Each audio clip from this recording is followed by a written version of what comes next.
Graças a Deus, pessoal, cheguei. Estamos em quarentena, não é? A quarentena pode é, atrapalhar os nossos planos. Como eu posso botar isso melhor? A quarentena pode mudar a nossa agenda, mas ela não consegue atrapalhar a igreja porque a igreja somos nós. Somos eu e você. Não é um prédio, não é um templo.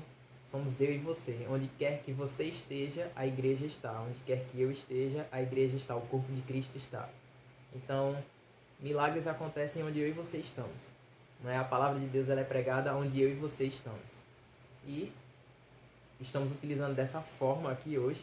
Estamos utilizando da internet para propagar a palavra de Deus, para conversar entre nós e manter essa comunhão entre nós. É muito importante ter esse contato físico, né? Nosso encontro semanal, nosso encontro das terças-feiras, das sextas, é muito importante.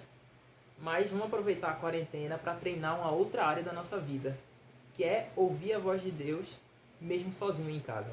Não é? Que é ouvir a voz de Deus abrindo a Bíblia e por conta própria se alimentando da palavra de Deus. Não é que Deus não quer que haja mediadores entre Deus e o homem, a não ser Jesus Cristo. Só Jesus Cristo é o mediador entre Deus e os homens.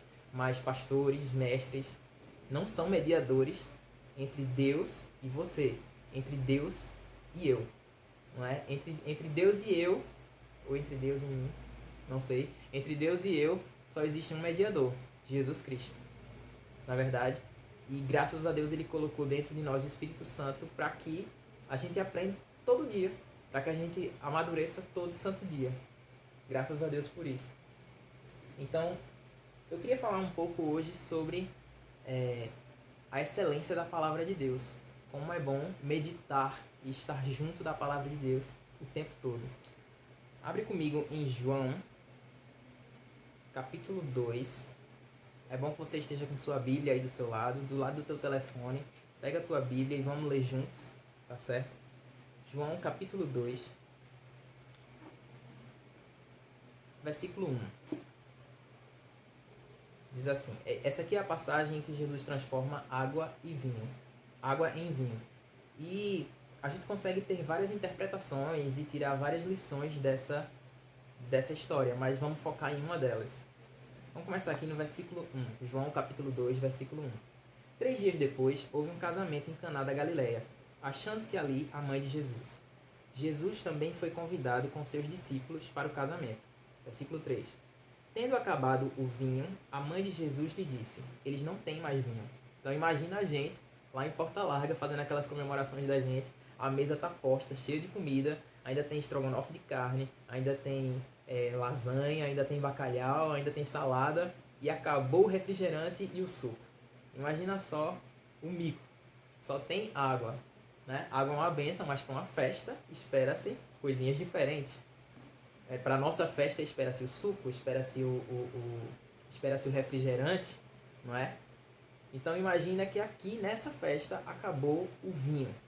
Então Maria foi até Jesus e foi informar a ele que o vinho tinha acabado. Versículo 4. Mas Jesus lhe disse, mulher, que tenho eu contigo? Ainda não é chegada a minha hora. Sabe que a hora de Deus agir pertence a Ele. Não são planos humanos que determinam a hora que Deus tem que agir. Não são os meus planos que vão determinar se Deus tem que agir agora ou não. Existe o tempo de Deus, que é o Kairos. Ele age na hora em que ele tem que agir. Não tinha chegado ainda a hora de Jesus agir. Mas Jesus responde, a minha hora ainda não chegou. Versículo 5. Então ela falou aos serventes, fazei tudo o que ele vos disser. Estavam ali 6 talhas de pedra que os judeus usavam para as purificações, e cada uma levava 2 ou 3 metretas, que é mais ou menos 80 a 120 litros. Eram talhas de pedra, eram potes de pedra que os judeus usavam no ritual de purificação deles. Versículo 8. Versículo 7. Jesus lhe disse, enchei de água as talhas, e eles as encheram totalmente. Então lhes determinou, tirai agora e levai ao mestre-sala, ou ao mestre de cerimônias. Eles o fizeram. Agora imagina como estava a cabeça desses empregados, desses serventes. Né?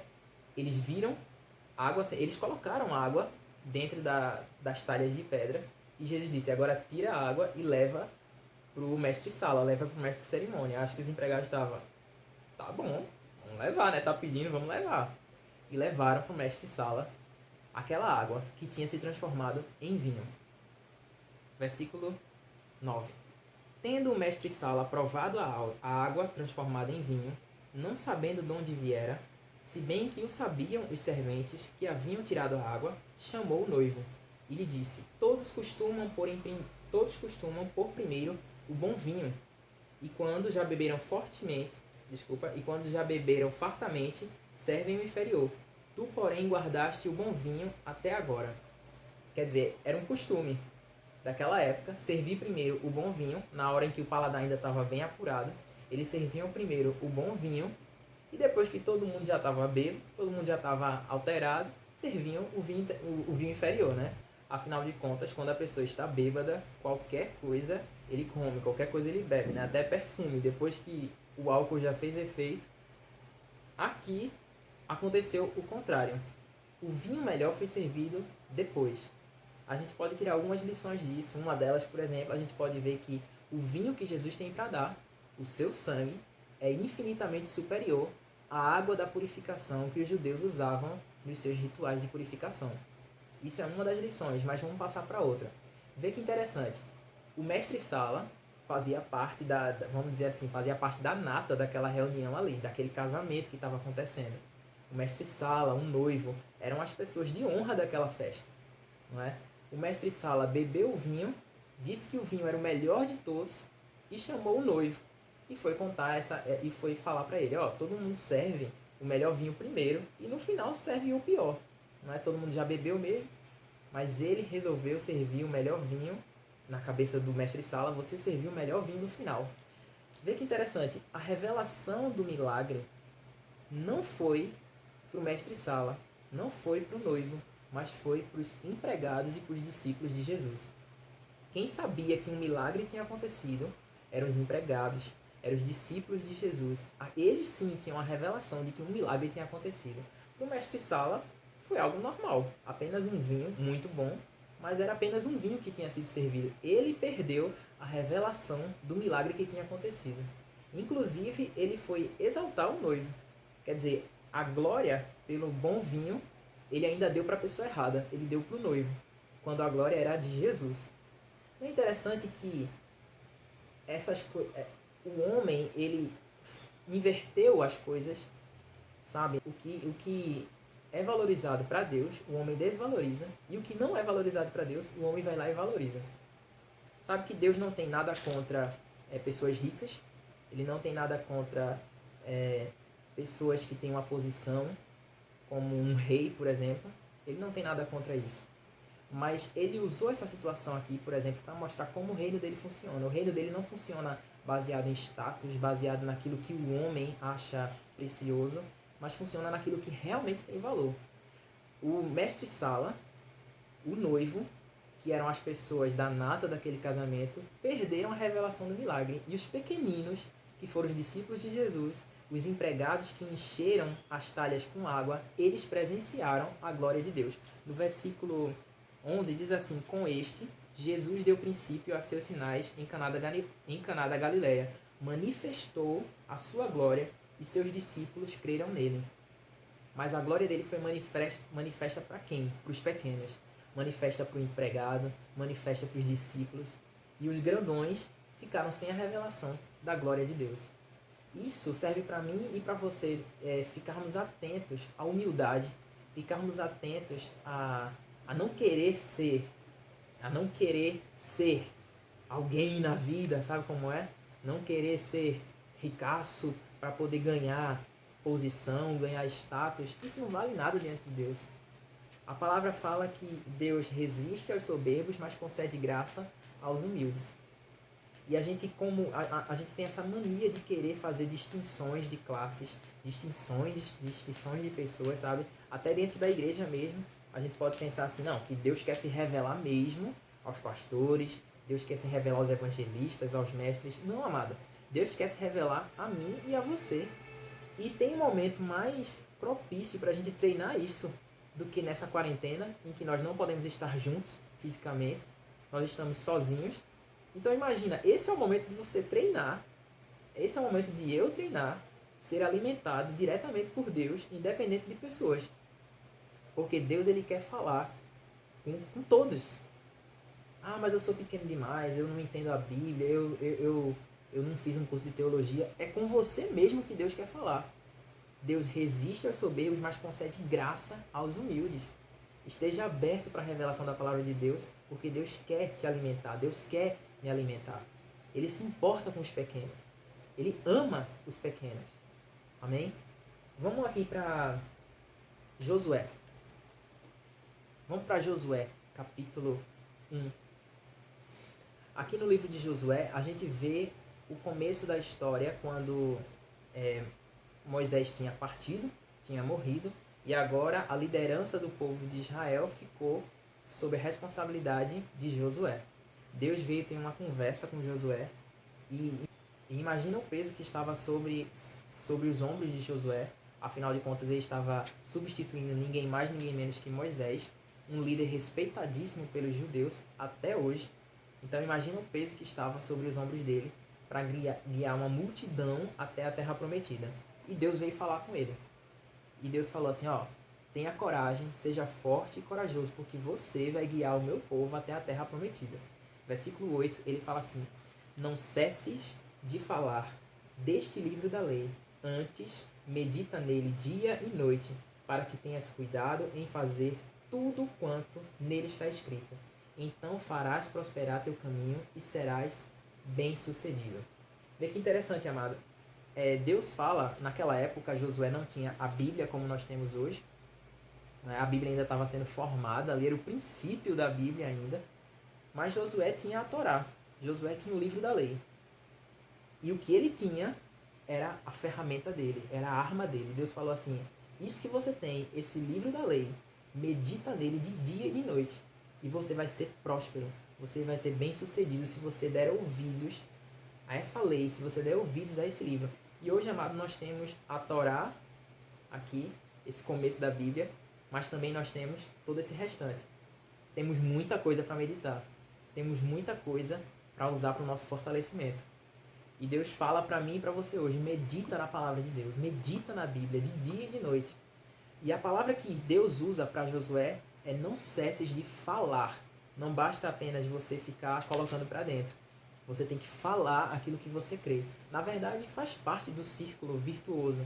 Né? Você coloca palavras para dentro e se elas se enraizam em você, naturalmente, elas saem como palavras. Porque a gente sempre fala aquilo que a gente crê. A gente sempre vai falar o nível de fé que existe dentro de nós. O tipo de coisa que a gente tem colocado para dentro de nós. Se a gente coloca medo para dentro, inevitavelmente vai sair medo para fora pela boca. Se a gente coloca fé para dentro, inevitavelmente vai sair fé para fora. A gente vai abrir a boca e vai falar fé. E Deus fala aqui, não cesses de falar do livro desta lei. Antes medita. E essa palavra no original aqui é hagá. Essa palavra hagá significa ruminar, é meditar, mas ela significa ruminar. Sabe que a vaca, acho que você já sabe disso, ela é um animal ruminante. Ela tem um estômago dividido em 4 compartimentos. Então ela vai lá comer, ela vai se alimentar, começa a comer o capim, mastigar o capim, engole o capim. O capim vai para o primeiro compartimento do estômago e fica lá por um tempo. Depois, ela joga do estômago de volta para a boca o alimento e começa a mastigar de novo. Começa a ruminar, ragar. Ela começa a mastigar. E ela engole e vai para o segundo compartimento do estômago. Depois, ele volta do segundo compartimento do estômago para a boca e a vaca começa a mastigar de novo. É por isso que quase sempre você vai ver a vaca, o dia quase todo, ela vai estar ragar, meditando, ruminando. E cada fase, cada vez que ela vai da boca para o estômago, do estômago para a boca, cada fase dessa é uma fase diferente da digestão. Novos nutrientes são quebrados, novos nutrientes são absorvidos, cada parte dessa é importante. E Deus usou essa palavra para falar com Josué. Ele fala, Josué, rumina, medita, mastiga, fala a palavra de Deus, se alimenta da palavra de Deus, mas depois fala de novo. Medita, ragar, mastiga, sabe? É um processo diário e acontece várias vezes por dia. Para quê? Para que você tenha sucesso e prospere em tudo que você fizer. Deus está nos convidando a fazer isso hoje. E esse é um processo, amado, sobrenaturalmente natural. Quando você menos esperar, quando você mais precisar, a palavra de Deus brota de dentro de você e você tem uma saída, tem uma resposta. Danilo estava me contando, para quem não sabe, Danilo faz Uber, ele roda na Uber. Ele estava me contando algo interessante que aconteceu nesses dias de carnaval. Ele levou muitos estrangeiros no Uber. Ele transportou muitos estrangeiros. E um deles era uma israelense. Ela falava espanhol, não falava português. E ele levou essa israelense. E Danilo não fala espanhol, ele não é fluente. Mas ele não sabia que ele sabia tanto espanhol. Ele descobriu com essa israelense. Ela estava precisando da ajuda dele, perguntou se ele falava espanhol, ele não hablo espanhol, só um pouco, né? E a viagem foi acontecendo. No final da viagem, ele precisou dar uma dica, porque ele teve que se comunicar com ela estava com uma dúvida. E quando ele precisou falar com ela, ele teve que explicar, nós vamos descer por aqui, porque se formos por ali não vai dar muito certo, é melhor você descer por aqui. E ele começou a falar em espanhol. E a israelense ficou, você fala espanhol. E ele disse, não, eu não falo espanhol não. E ela fez, você fala espanhol. Por que você não falou antes? Você fala espanhol. E ela ficou surpresa com o espanhol de Danilo. E Danilo ficou surpreso com ele mesmo. Mas o que acontece? Danilo não faz curso de espanhol, mas como ele assiste muito futebol da Espanha, como ele vê muitas entrevistas dos jogadores falando em espanhol, ele acabou treinando o ouvido dele e treinando o vocabulário dele. Ele se alimentou, no passado, ele se alimentou do espanhol. Ele assistindo futebol, vendo os comentários em espanhol, vendo os comentários do Barcelona, os jogadores do Barcelona dando entrevistas coletivas, ele acabou treinando o ouvido e se treinando para o espanhol. E aquele espanhol foi sedimentado, enraizado dentro dele. No momento em que ele precisou usar o espanhol saiu. E ele ficou surpreso com a quantidade de espanhol que ele conseguiu falar com a israelense. A israelense ficou, você fala espanhol. E algo semelhante aconteceu comigo, acho que em 2013, perto da Copa das Confederações, quando eu esteve aqui no Brasil. Eu estava no ônibus, em Boa Viagem. O ônibus estava indo para o shopping. E nele tinha 3 turistas, que pela fisionomia deles eram turistas da Índia. Eles eram indianos, falavam inglês. E eu fiquei só de olho porque eles estavam com uma dúvida, eles estavam precisando tirar uma dúvida. E tinha um rapaz, um adolescente, com um celular no Google Tradutor. E eles estavam se comunicando pelo Google Tradutor. Sabe, o rapaz escrevia, tirava a dúvida do que ele queria falar e mostrava para os indianos. Os indianos respondiam, só que a comunicação não estava muito legal. E esse rapaz teve que descer. Ele desceu do ônibus e o ônibus estava um pouco cheio, eu estava em pé. E eu fiquei assim, rapaz, e agora? Será que eu tento ajudar ou não? Será que eu falo com eles ou não? Eu não sei falar inglês, eu não sou fluente. Mas será que eu tento ou não? Nessa época eu já estudava inglês por conta própria, ouvindo músicas e traduzindo músicas. E eu fiquei assim, rapaz, eu acho que eu vou ajudar eles, vou tentar ajudar. E eu me meti. Fui lá e eu perguntei, né? E aí, o que é que vocês estão precisando? Vocês estão querendo ir pra onde? Isso em inglês.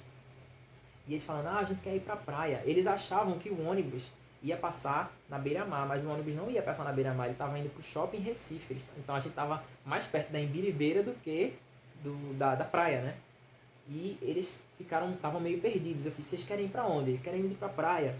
E eu falei assim, vocês querem ir como? Quer ir de ônibus? Quer ir a pé? Eles falaram, não, pode ser a pé. Disse, vocês vão ter que descer na próxima parada e subir essa avenida aqui, que era Ribeiro de Brito. Vocês vão ter que subir, eu acho que era Ribeiro de Brito. Vocês vão ter que subir essa avenida aqui. Vocês vão andando uns 10 minutos mais ou menos. Vocês chegam lá na praia e tal. E eu ia falando com eles e dentro de mim eu tava surpreso com a quantidade de inglês que eu tava conseguindo falar com eles. E uma mulher até do meu lado falou assim, olha, avisa eles, fala pra eles que é perigoso, pra eles tomar cuidado. Dentro de mim eu tava assim, mulher, pelo amor de Deus, não me atrapalha não, porque tu não sabe o milagre que tá acontecendo aqui, tu ainda quer que eu diga pra eles que é perigoso. Eu tava assim, mulher, deixa quieto. Mas eu não falei isso não, a minha amada, foi só por dentro mesmo. Eu virei pra eles e falei, ó, toma cuidado, ela tá dizendo aqui que é perigoso, toma cuidado, vai caminhando. Enfim, eles desceram no ônibus. E depois que eles desceram eu fiquei, eu falei inglês agora com eles, é isso mesmo. E sim, eu tinha falado em inglês com eles. Eu tinha me comunicado razoavelmente bem. Acho que eu tinha me comunicado muito bem com eles em inglês. E eu fiquei surpreso. Mas o interessante, amado, é que eu não treinei, vou estudar isso aqui, porque um dia, quando tiver indianos dentro do ônibus, eu vou ajudar eles. Eu não treinei especificamente, eu vou hoje treinar para falar com indianos no ônibus e socorrer eles porque eles querem ir pra praia. Não foi isso. O que eu fiz? Eu ouvia músicas em inglês, eu estudava inglês por conta própria, eu me alimentei da língua inglesa. Um dia, quando foi necessário, o inglês brotou de dentro de mim e eu ajudei os indianos a chegar na praia. Não é interessante isso? A mesma coisa com a palavra de Deus. Amado, a gente precisa se alimentar diariamente, constantemente da palavra de Deus, porque um dia nós vamos precisar dessa palavra. E ela vai, quando a situação nos confronta, quando o problema nos confronta, se nós estamos se a palavra de Deus está sedimentada dentro de nós, está enraizada dentro de nós, naturalmente a palavra sai, a resposta sai, a boa atitude diante da dificuldade sai e a gente consegue combater o bom combate. Sabe? Eu lembro que uma vez, o último exemplo, eu lembro que eu fui convidado para dar aulas numa escola. Isso há uns 4 anos atrás eu fui convidado para dar aula numa escola. Eu tinha que dar 8 aulas de 1 hora. E eu aceitei. Mas o medo veio. O frio na barriga veio. A vontade de pedir para não ensinar, para desistir. Eu pensei, rapaz, eu acho que eu não vou dar essa aula não. Não sei se eu vou conseguir não. Eu pensei. Mas havia uma palavra guardada dentro de mim e essa palavra gritou mais alto. Essa palavra falou para mim, calma, Vitor, relaxa. Você vai. Chegou o momento de você colocar para fora a palavra que você colocou para dentro. E eu aceitei o desafio. Eu fui. Graças a Deus foi uma experiência maravilhosa. Gostaram. Afinal de contas, eu não ensinei só aquele ano. Ensinei 3 anos seguidos. E eu fiquei surpreso com a experiência que eu tive e com a resposta que a palavra de Deus gerou dentro de mim. Mas sabe que eu não coloquei a palavra dentro de mim pensando assim, vou botar a palavra dentro de mim porque um dia eu vou ensinar eu vou dar 8 aulas de 1 hora e eu preciso estar com essa palavra dentro de mim. Não, eu coloquei a palavra dentro de mim. Veio o convite para ensinar nessa escola, que eram 8 aulas de 1 hora, ou seja, 8 horas. O convite veio e porque a palavra estava dentro de mim, a palavra saiu de dentro de mim. É assim, amado. A gente tem que se alimentar da palavra de Deus. A gente tem que comer, meditar, ragar essa palavra. E no momento de necessidade como esse que nós estamos vivendo, no momento de que o pânico quer gritar, a palavra dentro de nós, ela grita mais alto. Ela fala mais alto e a gente combate o bom combate da fé. Só para terminar, eu gostaria de dizer, amado, que é na companhia da palavra de Deus que estão os milagres. É na companhia da palavra de Deus que estão os livramentos, os rompimentos. Então esteja na companhia da palavra de Deus. Lá em João, a palavra fala que no princípio era o verbo, no princípio era a palavra, o Logos. E o Logos estava com Deus e o Logos era Deus. Ele estava no princípio com Deus. Tudo que foi criado por causa do Logos. Sem o Logos, sem a palavra, sem Jesus, nada do que foi feito se fez. Quando João falou isso, amado, essa mensagem era carregada de um significado muito especial, tanto para os gregos quanto para os judeus. Meu joelho estava aparecendo aqui agora. Tanto para os judeus quanto para os gregos, o Logos tinha um significado muito especial. Para os gregos, o Logos era a força primordial, a força que criou o cosmos, que criou o mundo e que mantém o mundo em funcionamento e harmonia. Eles entendiam o Logos como essa força original, como essa força que criou as coisas e mantém as coisas de pé, mantém as coisas em harmonia. Esse era o Logos para os gregos. Para os judeus, o Logos era a palavra de Deus e ela era carregada de personalidade divina. Eles lembravam de Provérbios capítulo 8, por exemplo, em que se fala da sabedoria, sabedoria até com S maiúsculo, sabedoria carregada de personalidade divina, sabedoria que estava com Deus na criação, sabedoria que criou todas as coisas. Tanto os gregos quanto os judeus tinham uma noção muito forte do que era essa palavra. Essa palavra, amado, é uma pessoa, é Jesus Cristo. E é na companhia dessa pessoa que está o nosso sucesso. É na companhia da palavra de Deus que está o nosso livramento, o nosso rompimento. É na companhia dessa palavra que estão os milagres. Então que estejamos, amado, que estejamos sempre conectados e nos alimentando dessa palavra, meditando, ruminando a palavra de Deus. De manhã, de tarde, de noite. Sabe que Eu me alimento 3 vezes por dia, pelo menos. Então você se alimenta várias vezes por dia. Da mesma forma, amado, nós temos que nos alimentar várias vezes por dia da palavra de Deus. Mesmo que seja rápido, mas que seja de qualidade. De manhã, de tarde, de noite, para um pouco, respira, medita na palavra de Deus, que é nela que está o nosso sucesso. É com Jesus Cristo que está o nosso sucesso. Amém?